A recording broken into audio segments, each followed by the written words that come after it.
There's something about it that makes this event, in my mind, so special. You're racing against time more than you're racing against other competitors. This is a very mentally tough, grueling test of a person's ability. You just can't allow yourself to get involved in somebody else's mistake. You never know what's going to get thrown at you. You just got to be really good at adapting to whatever comes up. Rain is a possibility, fog is a possibility, high winds are a possibility. 2 years ago we had snow.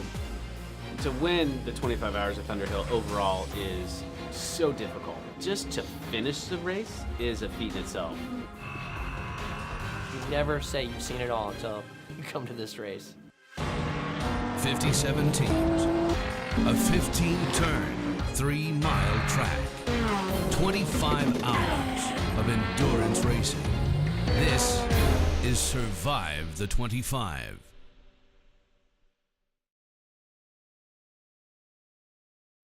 Just off Interstate 5 in Northern California, between Sacramento and Redding is a small town named Willows. With a population of just over 6,000, Willows is not very well known to the average person. But in the motorsports world, drivers know it as the home to Thunderhill Raceway. And each December for the past 12 years, race teams of all sizes and skill levels have descended upon this 3-mile track in the middle of nowhere, all focused on a single purpose: to compete in the longest endurance race in the country, the 25 hours of Thunderhill.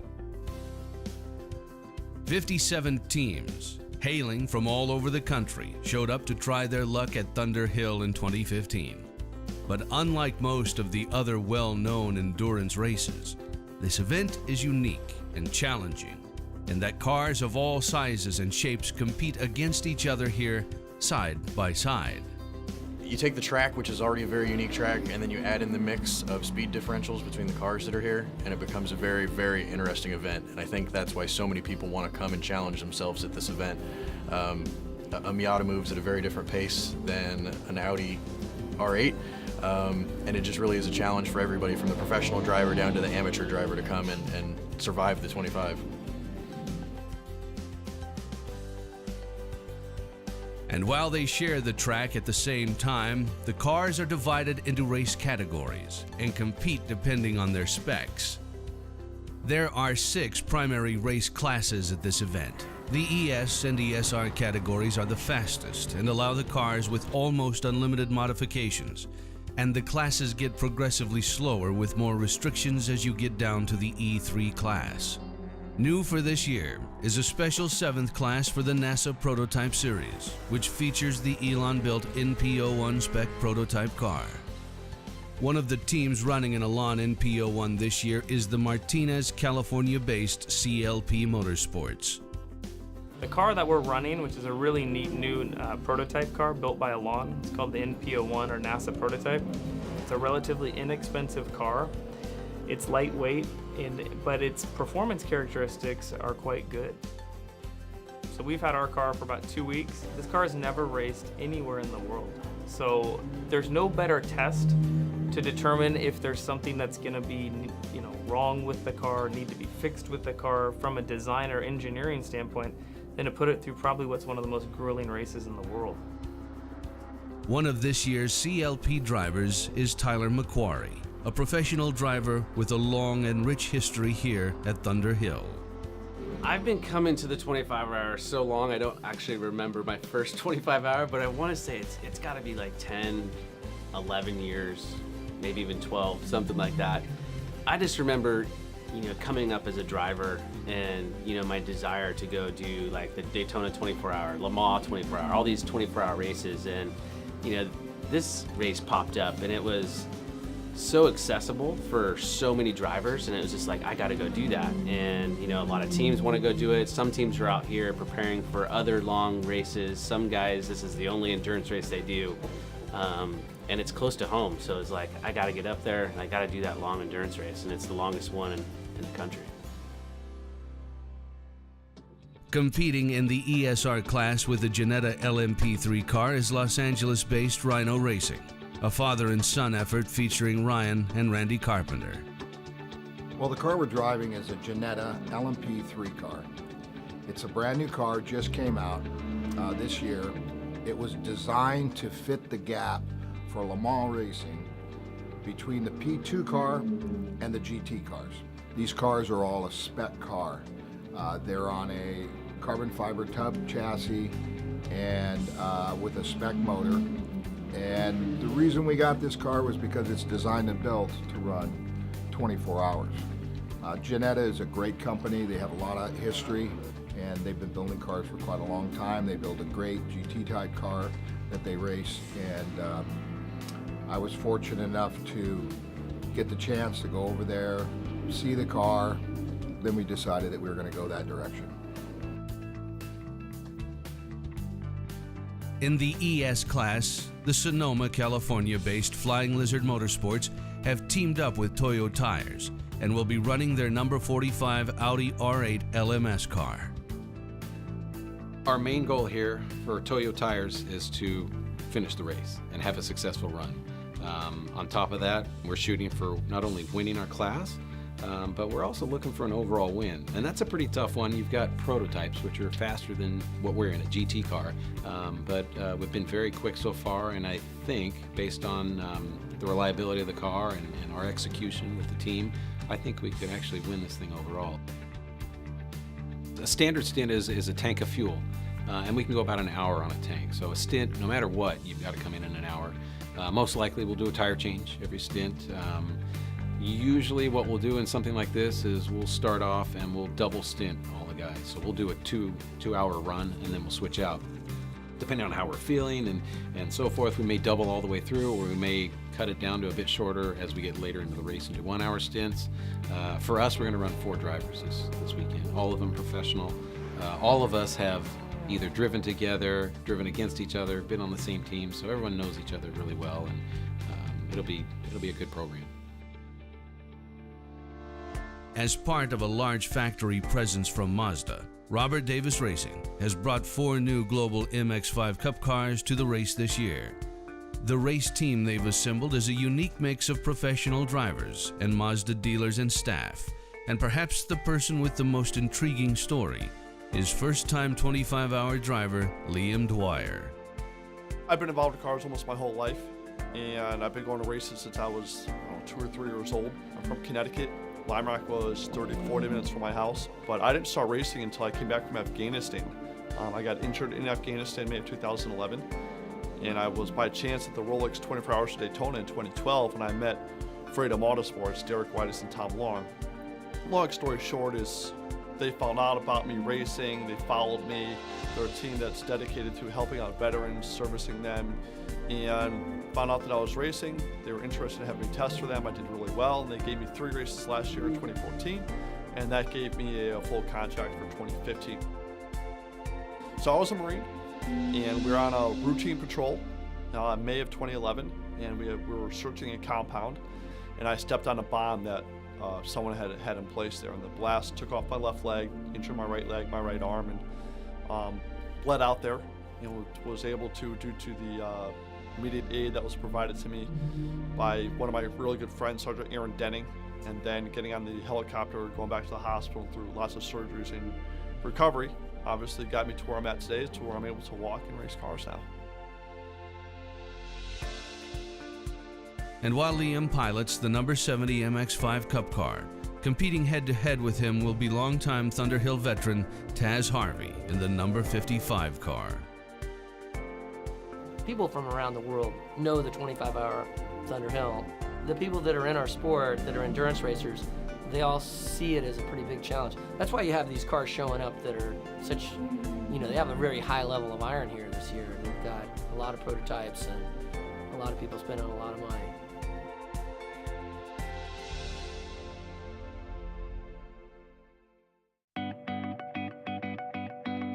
There are a handful of notable endurance races in the world of motorsport. The 12 Hours of Sebring, the 24 Hours of Daytona, and of course, the 24 Hours of Le Mans. And while some of those events share similar characteristics with each other, more than anything, the 25 Hours of Thunderhill is a race completely unique unto itself. The wide range of cars, top speeds, and driving skill levels here force each team to strategically plot their every move in this race. Every time any of us gets out of the car, as well as on the radio, we're talking about changes to the car, changes to conditions to the track, other drivers that are fast we need to pay attention for, that are coming up faster behind us, because our car is relatively slow on the straightaways and very, very fast in the corners. So that creates sometimes a little bit of a challenge in regards to you can catch somebody very quickly in the corner, but you need that cornering speed for your straightaway speed to keep it up. So we talk to each other about what other cars do you need to be careful of, and be it they're faster or slower than us. So there's a tremendous amount of knowledge transfer throughout the race between drivers, and particularly the professionals who do this for a living. It's nice for me to be a part of that. The weather in this part of the country at this time of the year is notoriously gloomy and unpredictable. It's one of these things that's kind of surreal. You're out there at 3 in the morning and you're doing your thing, and all of a sudden there'll be a red flag or a black flag or a full course yellow. And you go from being pretty worked up and warm to like, man, I'm freezing my ass off.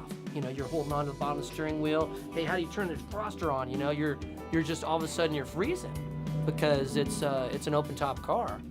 One year I lost the windshield of the car. And so I was out there with no windshield. It was so cold on my fingers, I had to drive on the bottom of the steering wheel because my fingers were actually getting frozen. You never know what's gonna get thrown at you at this deal, and you just gotta be really good at adapting to whatever comes up. Thunderhill Raceway, like most smaller local tracks of its size, is generally used as a daytime facility, which means there is very little purpose-built lighting to illuminate this track after dusk. In the far corners of the track, the cars are almost completely in the dark. Visibility is important, driver comfort is important, driver changes are important, and also seeing the car on track and having other cars see you on track is important. So the team did a lot of electronic luminescent lights on the car. We've got the numbers, the sponsors, and LEDs all over the car. So it should be one of the brightest cars on track in the night, and definitely the most recognizable. And of course, the sheer length of this race, the longest motorsports race in the country, methodically and unapologetically wears on both cars and drivers. To win the 25 hours of Thunderhill overall is so difficult. And just to finish the race is a feat in itself. To win your class is amazing, and to beat all these cars, you walk down the paddock and there's some unreal cars, unreal teams. To beat them all is just, it's crazy. On the Friday prior to the race, teams are getting settled in for the long weekend ahead and prepping their cars for the late afternoon qualifying session. Qualifying at this race takes place with multiple cars on track, which means each team must try to find as clean of a lap as possible as they try to post a solid lap time. The starting grid for the race will be determined by the qualifying results. And just after sunset, qualifying for the 2015 25 Hours of Thunderhill officially begins. Go ahead, fire it up. Let's go.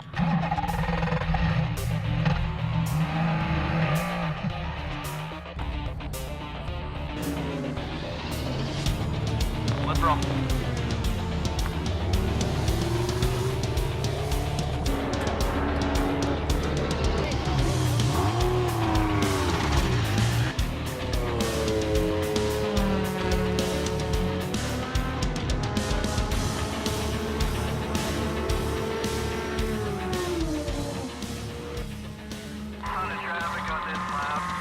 Copy that. Once you get through them, you've got a little bit of a gap, and then you're going to hit some more traffic. You just did quick time at a 1:52.6, currently 9th. Yesterday's qualifying went even better than expected. This car was new to this team, CLP Motorsports, 2 weeks ago. We didn't know what to expect with it, but collectively all the drivers and the crew worked on getting the setup right and getting it closer and closer, and we're still not quite at its full potential. But we qualified 10th overall. We are definitely the lowest horsepower car in the top 15. So we were really quite pleased with that. At the Mazda tent, Taz Harvey's number 55 MX-5 Cup car placed second among the 4 Mazdas, while Liam Dwyer's number 70 was just behind Taz as the 3rd fastest MX-5. We've got 3 drivers in our car. We have Liam Dwyer. He's actually a pro driver for the Freedom Autosports Continental ST car. He came to us to kind of as our hot shoe or our pro. We've got Robert Duveau. He's the owner of Chantilly Mazda in Virginia. And then we've got Nathan Edmonds, who works in dealer technical service for Mazda USA. We actually did really good in qualifying yesterday. We had a little bit of a problem with traffic, so it moved us back a little further than we wanted. So we wound up 5th overall in EO. So we got a lot of room to make up. Our drivers are really strong for our group, so we should do, after probably figure about the 8-10 hours, we should actually be moved up quite a bit in the group. Meanwhile, Flying Lizard's best lap time comes in at 1 minute and 43 seconds. But they are edged out of first place in their class by the Davidson Racing's number 16 Eagle race car by just 1.5 seconds. You're going to have to find a clean lap. We've got less than 10 minutes. You'll probably get 2 laps. Qualifying here is always a bit tricky because just the sheer volume of cars. Everybody's obviously trying to get a lap in on their own. So not where we wanted to be, but we're towards the front. Tire was good, car was good, so to be in good shape for the race. The Rhino Ginetta team is fighting neck and neck for the pole position in their ESR class. But when competition is this fierce, every aspect of the car's performance can mean the difference between P1 and P2. A brake change on their car between qualifying and practice changed the handling of the car, which surprised driver Colin Braun. What were you saying, the brakes? Ever since we changed them, they pulse super bad. These guys said when they put new brakes on, it tends to be super tight with like the hats or whatever, so they're not surprised. So I don't understand why, if you know that, you do that for qualifying. Well, qualifying was pretty tight. It was back and forth between the One Motorsport Radical. We were in pole for a bit and just hit some traffic at the end, unfortunately. We lost out by 0.02 of a second, but certainly was exciting, thrilling, and it was a close race. And we know we're still the faster car, so we got to prove it on the track. With qualifying behind them, the crews work into the night making any final adjustments needed to their cars. Meanwhile, the drivers know that this might be their last chance to get any decent sleep until Sunday night. Well, I can tell you what I normally feel. This year's a little bit different, being the team owner, putting everything together. I've got a lot on my mind about how this is going together. I need to make sure that everything works well so we can give us the best chance to win the race. In normal conditions, I try to just calm down and try to block everything out. One of the things that you find out that if you go into turn 1 with your hair on fire and you're looking off into the field thinking about something else, you'll never make the turn. So you have to just be able to have that ability to flip a switch. Nothing exists but what's right in front of you and what you're looking at, and you have to be able to adapt to that. I find that the older you get, the more difficult for me that becomes. So I kind of put it back to my son and some of the younger guys that are able to just forget everything, jump in a car and go. For me, it's been a little bit more difficult than that. But that's part of the fun of it. That's what keeps you going. It can be devastating to spend months preparing for a race and then having some disaster happen, as you roll the car out of the trailer.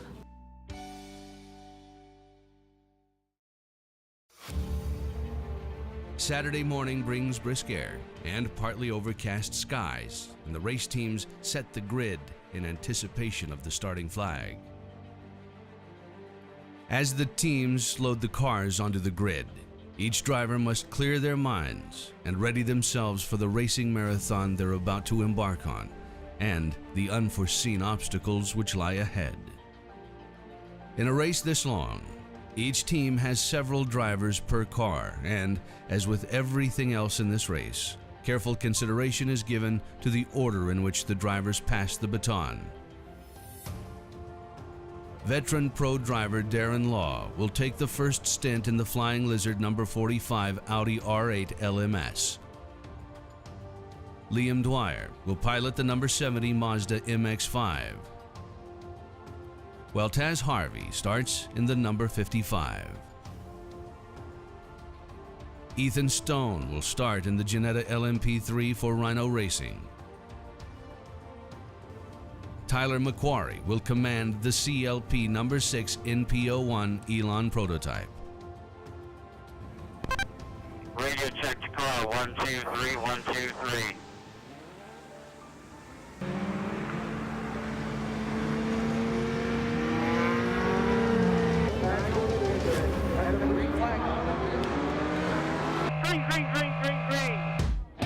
The 13th running of the 25 hours of Thunderhill gets underway at 11 a.m. sharp. Now, it becomes a matter of survival. I mean, it's a 25-hour race. So if you're all amped up in the first hour, it doesn't usually end well. So we want to make sure that everybody's kind of on the same page. Everyone has a plan. We follow the plan. And then we also have a couple backup plans to go with it. Just staying out of trouble. I mean, you know, that goes for the next 20 hours, and really maybe with 3 or 4 or 5 hours it goes when you really start, you know, seeing where you are. This is about not getting penalties, not getting contact, and you know, you want to stay towards the front of the race, but the main thing is take care of the car, don't hit anything, and just stay out of trouble. You know, it's just don't burn yourself out too early. So, you know, I'll be watching the race and just hoping that everything goes well for my other drivers. And when it's my time, you know, get prepared a little bit before I'm out there, and it's showtime. You know, you got to get in, you got to go. That's all you can do. With this being the first race of any kind with this car for the CLP team, there are plenty of unknowns and kinks for them to work out. Fuel pressure warning, guys. Fuel pressure warning. Lap. Hit this lap. I'm fitting. While the fuel pressure warning was able to be rectified quickly, shortly after, an axle failure forces them to bring the car off the track for repairs. There was one question, was how long our drive axles were going to go and last. And it turns out that we had a left rear axle failure in turn 8 in the high-speed corner. So we had to coast to a stop, get towed in, make the repair, and then we sent Pat, the team owner, back out on course right now. There's no way of knowing how long it's going to last. This is a complete guess. We are the complete test factory for this program right now.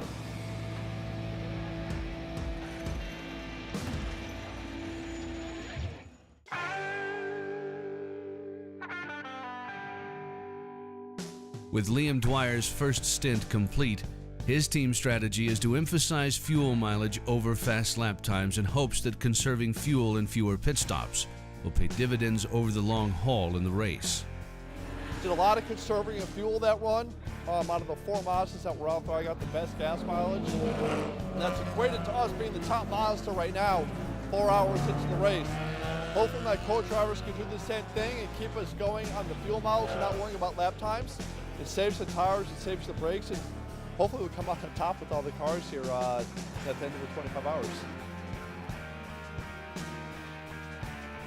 Meanwhile, the number 8 Rhino Jannetta car is doing well, currently driven by Ryan Carpenter, son of team owner Randy Carpenter. Everything that goes wrong in this race is going to go wrong. You've got a lot of cars out, a lot of contact out there. We had to fire on a car down in turn 1. A lot of things go on. It's just part of the race, and you have to kind of gear yourself for that. Flying Lizard is off to a fast and flawless start. And while they lead their class, they're currently second overall. So we're actually on our 4th stint. We're 124 laps in. Our first driver, Darren Law, completed 2 stints, a little over 70 laps. Did very, very well. Did the driver change to Fuji, Toyo. He's now on his 2nd stint. Well, we're currently running 2nd overall, 1st in class. The tires are performing exactly how we expected, and we're looking forward to see how the day progresses.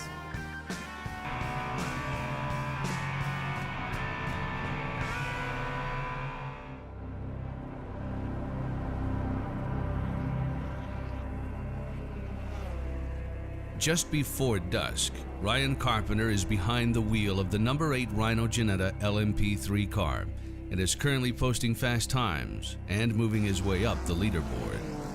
But then, in an instant, everything will change for him and the Rhino team. I was finally back on the lead lap, I believe, and was going really good. And came through turn 15 at the end before the straightaway and got half a wheel into the dirt and on the pavement, and within half a millisecond I was spun out, doing circles against the wall. Yeah, I was definitely scared for a second. I did one of these, closed my eyes for a little bit, but I remember seeing tires, great scenery, tire scenery. I was spinning around, but I was fine. I'm totally fine. Oh, I mean, he hit. He spun multiple times. I guess we're working on it down here. This is why you bring your money, take your chance, and you go out on the racetrack. Some years it's great, the other years a little bit of bad luck, and this is the result. So that's why we keep coming back and trying to win. And unfortunately, luck wasn't with us on this occasion. As the wrecked car is towed back to their paddock, the Rhino team must now quickly determine if the damage to the car is fixable and weigh the costs and benefits of trying to get back onto the track. The sun sets on Thunderhill Raceway, and the race is just over 6 hours in. Yet here, that means there is 19 hours of racing left to endure. Whether you look at Daytona or Le Mans or Sebring or any of the big races, you have obviously night driving, but it's not for very long. This is actually literally dark from 5 p.m. till 7 a.m. This will be the longest night portion of a race that we've ever done. So you really have to make sure you've got the proper lighting on the car. You've got to be really heads up, given how long it's dark and how dark the track is without any extra lighting.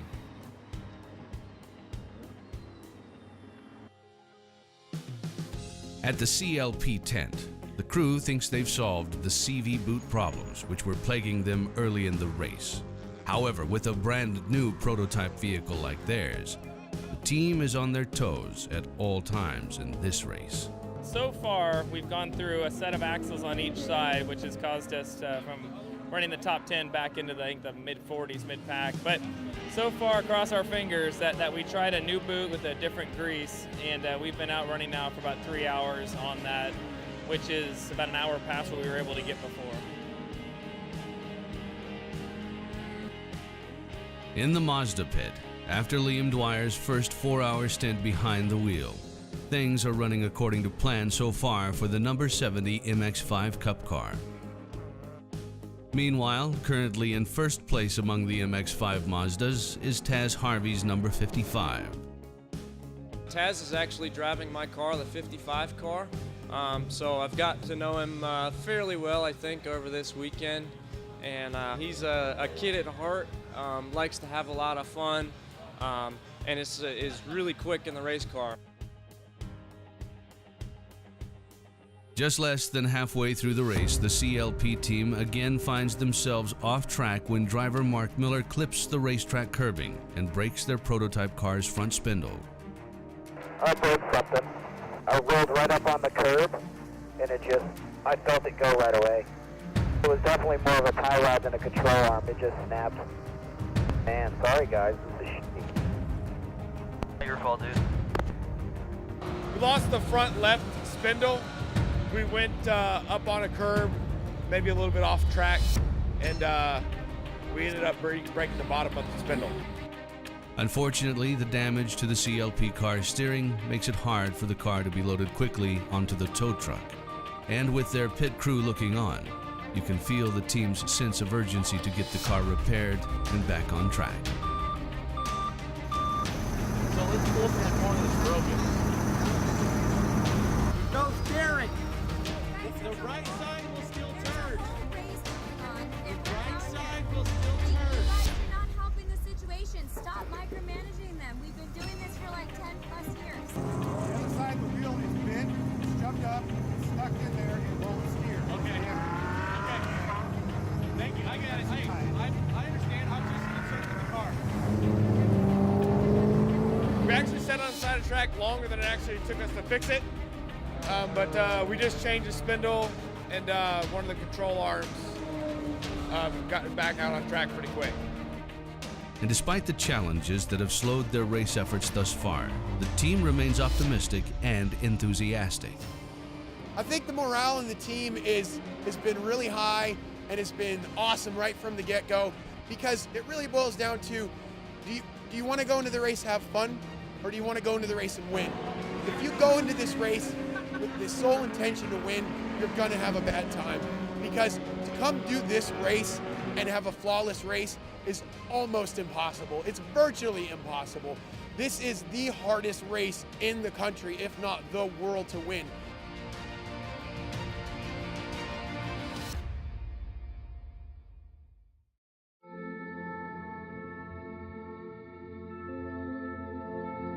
At the Rhino tent, the damage to their car is too extensive to repair, so the team has decided to pack it up. And while there is disappointment in their result, the team is happy to have avoided any injuries in the incident, and it has left them with an even greater hunger for success at this event in the future. When you're on the radio and you hear them say, "Ryan, are you okay?" You know, that's the first thing you do that pretty well puts you in a panic. But he's fine. You know, our game plan is to get right back into it, get off, do some testing at some of the smaller enduros, figure out what we're going to do, but all we're going to do is just build for this race, be right back into it again. We'll be here next year.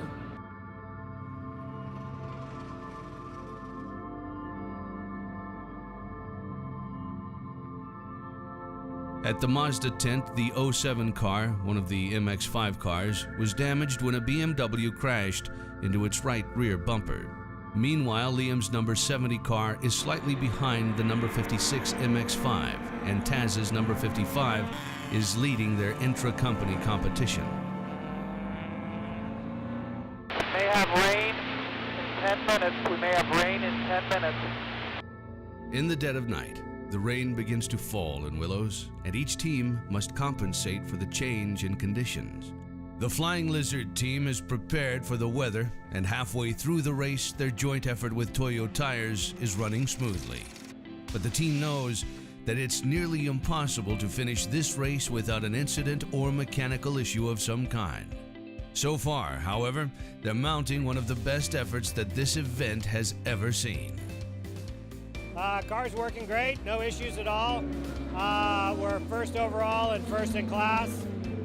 Got a 4-lap lead at the moment, but you know, a long ways to go and a lot can happen.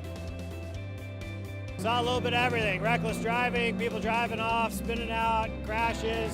Had 2 full course yellows. A lot of action. Always have to be on your toes. Just after 3 a.m., word comes through over the number 70 Mazda team radio, and driver Nathan Edmonds is having transmission trouble. And when the team checks the car in the pit, they discover the gearbox has been overworked, and continuing like this is no longer an option. They decide to garage the car for the time being and bring it out to ceremoniously run the last lap and take the checkered flag. The 70 car unfortunately started losing third gear, and then that turned into the rest of the gearbox going, so we decided to park it about 4 hours ago. We're looking to save what we have left of the transmission so we can go back out and take the checkered flag with the car. A decent run and great effort, but not the outcome the team had hoped for. Also, a reminder of the punishing and unforgiving nature of the endurance feat these teams are trying to pull off here. I'd say it's just immensely difficult to go through this race without any problems. You know, if you can make it through without any mechanical issues, any at all, that's a huge success right there. If they can make it through without any incidents on track, without running into gophers or rabbits or whatever. Our car actually hit a rabbit at about 8 or 9 o'clock last night, and we were worried about temperatures right away with that. One of the other cars got hit by a BMW out there, ruined part of the back bumper. It's hit here, and you kind of bitch and moan, complain, during it. Then afterwards you say, man, what a lot of fun that was. It's a fun event. I love coming to it, and I can't wait for next season. Advanced weather forecasts have been predicting the rain to let up for hours now, but the precipitation continues consistently, even as the sun starts to rise over the race. The drivers have no choice but to continue through the wet conditions. It is cold and it has been dark for some time, but when the sun comes up, that's like, you know, the home stretch, if you will. It warms up, the track gets better. Hopefully this rain will start drying out. With the end of the race almost in sight, Flying Lizard is in first place overall with a commanding lead on the closest competitor for the overall win. While other teams have juggled problems and struggled throughout the race, they have stayed consistent and avoided trouble flawlessly thus far. You know, for us, it was just a dream to come here with Toyo. You know, we've been working with them all year on their tire development. It was an honor for them to work with us to begin with. And I think not only in the dry, but in the wet, they've shown what they're capable of producing at a very high level. But, as all teams must be aware of here, anything can happen at this event, and the results are not final until the race is finished. During a full course yellow flag, when an incident or hazard has taken place on track and drivers must slow down and proceed with caution, the Flying Lizard team is assessed a penalty for passing another car inadvertently. Luckily, it was only a 5-minute penalty, and we've still got a pretty good margin over second place. It's just extremely difficult with the conditions for the drivers to see the flags. So those things can happen. Obviously a long way to go, and we've got a good lead, but you know, you just can't be sure you know, where we'll end up. But hopefully we won't have any more issues for the rest of the race.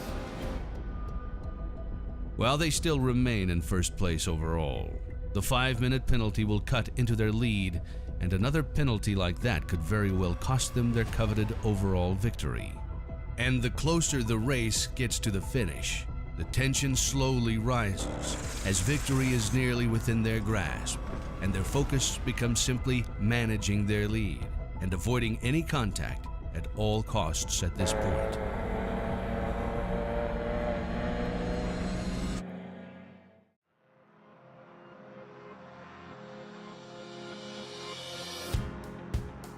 With just a few hours left in the race, 3 of the 4 Mazda MX-5 cars are still on the track at this point. The number 55 and 07 MX-5s are neck and neck with each other. It's really remarkable that after 20 hours plus racing, the 2 cars, the 7 car and the 55 car, are on the same lap. You know, it's a testimony to how well engineered, thought out, that these cars are really identical. We're really happy. I mean, it's what more do you want? You know, we've got a 2-car battle. We're 20 hours into this deal, and it's on like Donkey Kong. Between now into the race, man, it's between the 55 and the 07. So we'll just have to see how it plays out.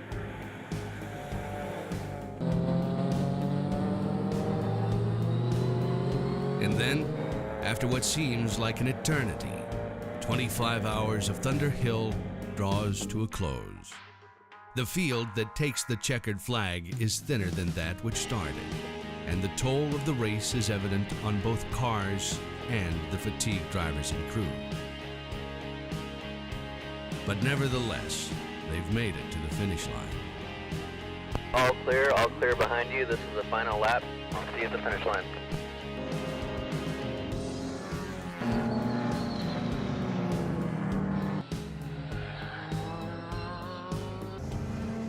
Despite all the small mechanical issues and mid-race repairs, CLP finishes the 25-hour first in their prototype class, an achievement to be proud of for team owner Pat O'Keefe. So I feel amazing. Obviously, it's our first team effort in the 25, and we finished first in class, and my first as a driver. And when we were able to come home with a win and a relatively clean car. The 4 Mazda Global MX-5 Cup cars, including Liam's number 70, take the checkered flag together on the final lap. Mazda lineup coming down the front straightaway, side by side by side by side, 4 wide across the line for the Global MX-5 Cups. How cool is that? Finishing 14th overall and first amongst the MX-5s is Thunderhill veteran Taz Harvey's number 55. I wish it would have rained cats and dogs like that the whole race. Then we really would have finished better. I think I finished 15th overall, which isn't bad considering, you know, that we brought out a brand new car. It's never been raced before. And it's one of the most grueling races I think you can put on a car, period. If you look at the paddock and how many cars are on jack stands, in the middle of the night, probably half of the race drops out in the middle of the night. So we're really proud that the car's finished, and this was a good debut for the car. The collaborative effort led by Flying Lizard Motorsports and Toyo Tires has done the impossible here. They've managed to defy all the odds and complete the 25-hour marathon race without a single mechanical or on-track incident. Not only will they take home the trophy for winning their ES class by a 35-lap margin, they've also won the overall first-place title. By no means an easy feat in this, the longest endurance race in the country.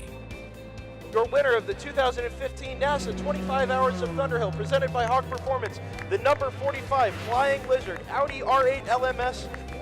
There's a lot of things going into this. It's not just tires, it's not just cars, not just driver, it's a combination of all of it. And there's a little bit of luck thrown in. And luckily we partnered with a great team, Flying Lizard. We brought some great products from our engineers in Japan, developed specifically for this race, and we hired the best drivers we could to take the win. It has been said that just finishing a race, despite what place you earn, is an accomplishment in and of itself. And nowhere is that more true than here. 25 hours of Thunderhill. For this particular event, neither Flying Lizard as the Flying Lizard team nor Toyo Tires have ever completely outright won this event. For the years that we've been participating in it, we've had over 25 various podium wins in different classes. We've never taken home the top trophy for winning the whole thing. So to partner with an established team like Flying Lizard that coincided with our development program for these tires as well was just a no-brainer for both of us. I find myself coming back to this race all the time, even though I've had tons of success. It always seems to switch up. Like this year, I'm in a totally different car, different team. It's a totally new challenge. We're in a brand new car, but it doesn't matter what it is. The challenge is always there. And, as a driver, I want to go win. And it doesn't matter if you've won that race before, you want to go beat everybody. And when you stop getting that drive to go win, that's when you should stop coming. It's an atmosphere and an event that is hard to describe, especially to outsiders. It's a competition, but it's also about the camaraderie built here year after year. The focus tends to be simply on the duration of how long the race lasts. But in reality, what makes the race most unique is the mix of drivers and teams that compete here, amateur and professional, young and old, rookies and veterans. And while the spectrum of competitors can make for chaos and traffic on the track, in the paddocks, it serves as a reminder for how each driver got here and why they started racing in the first place. Racing at this level was a dream, and I think that's every kid's dream. When you're 6, 7, 8, 10, 11 years old, you want to be a basketball player, a football player, baseball. Racing cars was mine. So to get to this level of racing, no, I never thought I would get here. And I think that was just being a realist, if you want to call it that. I had wanted to do something like this, but just never had the funds for it. So I was like, okay, well, I'll just never be able to do that. And then after I got injured, it was, okay, am I going to be able to drive again? Yeah, I could figure out how to drive. Okay, will I be able to do my time trials, my autocross, that? Yeah, I could figure out how to do that again. And if I could get back out on track, great. Never thought I'd be able to come out here and drive cars like I am today. And it's really a dream come true. It's my second dream job that I get to do now. 12 months from now, many of these teams will return to this small technical track in Northern California. Some will face their fears. Others will return to avenge their past results. And they will all set out to prove themselves here at one of motorsport's most grueling stages, the 25 Hours of Thunderhill.